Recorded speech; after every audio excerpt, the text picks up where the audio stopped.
ধন্যবাদ। দেখুন, আমরা যখন স্কুলে পড়তাম তখন এপ্রিলের 1 তারিখে আমরা খুব মজা করে এপ্রিল ফুল করবার চেষ্টা করতাম সবাইকে। অর্থাৎ এপ্রিল মাস হচ্ছে বোকা বানানোর মাস।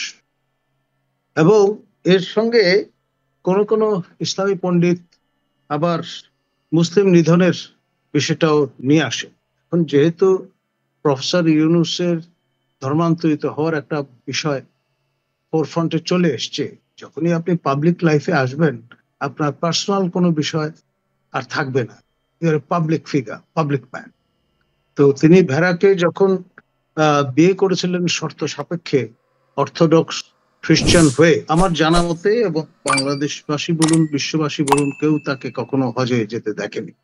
এবং এবার একটা সুবর্ণ সুযোগ ছিল, যেহেতু তিনি রাষ্ট্রীয় দায়িত্বে আছেন, সেই কারণে সরকার প্রধান হিসেবে তার নেতৃত্বে যদি একটি হজ কাফেলা যেত তাহলে জনগণের সকল সন্দেহ দূরীভূত হতো। কিন্তু তিনি তা পরিহার করলেন। তার বদলে অ্যাংলিকান তিনি তো নামাজ চার্চের ত্যাগ যিনি করছেন, প্রধান, তিনি তো ঈদের জামাত আদায় করছেন। দেখুন, আমরা ফরজের খবর নাই, তিনি আপনার ওয়াজিব নিয়ে টানাটানিতে ব্যস্ত। সেটি অন্য বিষয়। এখন তার মানে আপনি বলতে চাচ্ছেন যে তিনি এপ্রিল ফুল করবেন এবং রাজনৈতিক দলগুলো ১২ দলীয় জোট এরকম একটি বক্তব্য দেখুন, দিয়েছেন।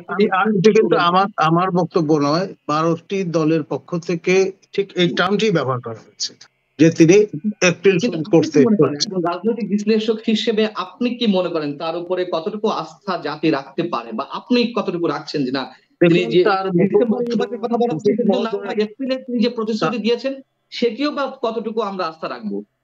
দেখুন, আপনার তার মুখপত্র শফিক মহোদয় বারংবার আমাদের বলেছেন তিনি, মানে তার যিনি এমপ্লয়ার প্রফেসর ইউনূস, তিনি এক কথার মানুষ। তিনি বারংবার বলেছেন, একবার জানুয়ারি, একবার ফেব্রুয়ারি, একবার মার্চ, একবার এপ্রিল, একবার মে, একবার জুন। অর্থাৎ জুনের একদিন আগেও তিনি নির্বাচন আয়োজন করবেন না। এই যে ধনুর্ভঙ্গপণ, সেখান থেকে তাকে কেন এগিয়ে আসতে হলো, এখানেও সূক্ষ্ম একটা রাজনীতি তিনি করেছেন। জামাতের পক্ষ থেকে দাবি করা হয়েছিল এপ্রিলে যাতে নির্বাচন হয়, এবং তিনি জামাতের সঙ্গে নিজেকে আপনার এই যে কমরেডারিটা দেখালেন, তার মধ্য দিয়ে তিনি একটি বিভেদ বা সীমারেখা টানবার চেষ্টা করেছেন। এবং এই সর্বশেষ যে অবস্থানটি সেটি ব্যক্ত করে কিন্তু তিনি চূড়ান্তভাবে তার নিরপেক্ষতা হারিয়েছেন।